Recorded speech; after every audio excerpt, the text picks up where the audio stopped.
Nahuli na ng asawang babae at ng anak nito ang lalaki na may kasamang ibang babae doon sa airport sa Singapore. Ano kaya ang mararamdaman mo kapag nahuli mo ang asawa mo na ganito ang sitwasyon? Panoorin natin ang buong eksena. 哪里有他故事的？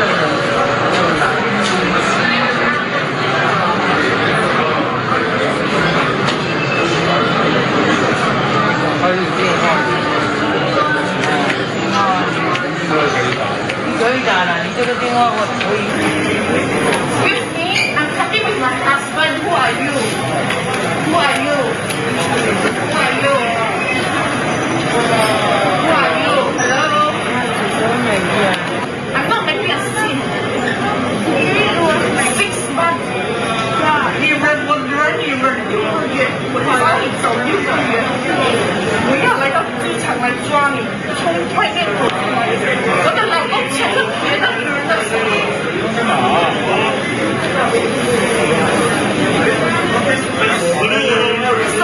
什么意思？家里的 JB 家跟我看什么？我是你的老婆 ，I'm still your legal wife。你外面有女生，那是你的事，我是我。你没有做工，回 Malaysia，没有 father，你的 father 在讲的什么？你爸爸一直求你回来，你回来吗？没有。Where are you？ 那是你爸爸还是我的爸爸？你爸爸还要打电话给我，哎，我的儿子在哪里？6个月才顺和，6个月。We all be waiting in Malaysia. I'm still your legal wife. Remember that. Remember that we haven't signed the paper. I did not receive anything. I did not receive anything. I did not receive anything. Be clear. Be clear. You are coming out from the airport with someone else. The girl. You are holding hands with the girl. Have been traveling to Bangkok. 每天你儿子问我你在哪里的时候，他讲怎样骗他说我爸爸，你爸爸在新加坡努力赚钱啊！我天人来到机场什么？他是爸爸牵别人的女生的手啊！那个你觉得这样是很好的爸爸模样吗？你觉得？你觉得这个是爸爸的模样吗？你做过爸爸的责任了吗？6个月不见 ，and I saw you coming out with the girl holding hands together, and your son saw it too.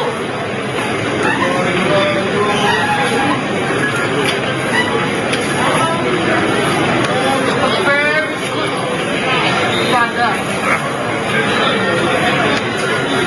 Very good. Alam nyo, kahit na medyo matagal na yung video nung last July 31, if I'm not mistaken, nangyayari pa rin ito sa real life scenario kahit saan, maski sa airport, sa mall, sa palengke, o kaya dyan sa mga kapitbahay nyo.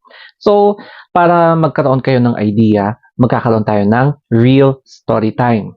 So, yung lecturer namin, meron siyang kasama na babae na siguro nung lately lang na nalaman niya na parang may something sa kanyang menstruation, no? Parang may spotting na napapansin. So, nung una, sabi ng babae na, ay, baka period ko na.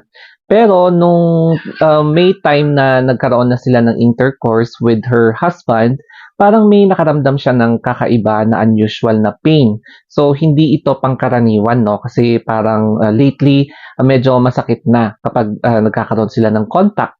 So, naisipan na nila na magpa-check up na, and dun na nga nalaman na meron siyang cervical CA.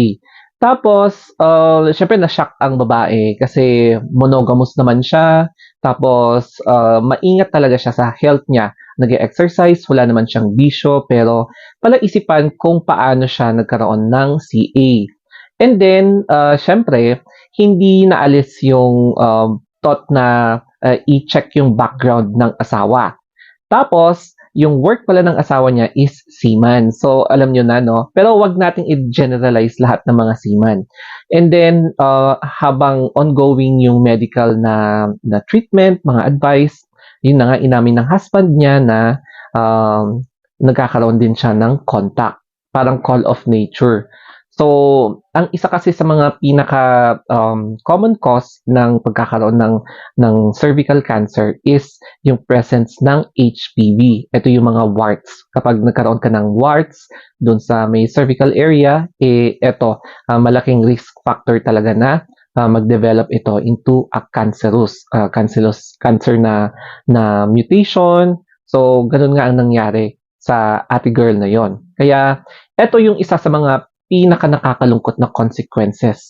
So, kapag unfaithful yung partner mo, ayun, this is the worst case scenario na mangyayari sa asawa mo na very faithful, monogamous, pero nagsuffer sa consequence ng pambababae ng husband. Ang main advice ko lang is kapag nahuli mo na talaga yung asawa mo na may kirida, habang malakas ka pa, tapos kapag kaya mong buhayin yung sarili mo, tsaka if ever man na may anak kayo, then go for it. Pero kapag alam mo nang may nararamdaman ka ng condition, health condition, kagaya ng nasabi ko kanina na real story time, it is best siguro na wag mo munang isipin yung yung very stressful na paghihiwalay nyo. Parang isipin mo na yung health mo, yung sarili mo, kung paano ka makarecover sa current na tinatamasa mong karamdaman, no?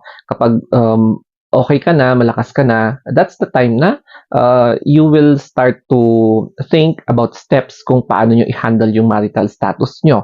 Either kung mananatili ka pa ba sa piling ng asawa mo, kahit na nagkamali siya, or hihiwalayan mo. Yung mga ganun na dilemma, no? Kaya it's up to you, it's your decision, pero mas maganda talaga na unahin mo muna yung sarili mo bago mag-isip ka ng mas stressful na paraan. Kaya salamat nga pala sa nag-recommend sa video na ito, and sana may natutunan kayo sa senaryong ito kasi everyday may mga ganitong klaseng eksena. May sabunutan, yung mga ganon na physical confrontation talaga. Yun nga mild lang yung nangyari kay ate girl sa airport, pero yung iba as in may dahas talaga. So, I hope na may nakarelate dito sa ating short story time, especially about sa biglang hindi mo inaasahan na nahuli mo yung asawa mo na may kirida palang iba. Okay, so that's it guys. Always remember na iba talaga ang effect kapag may kutob ka na. Okay, always stay safe and have a nice day.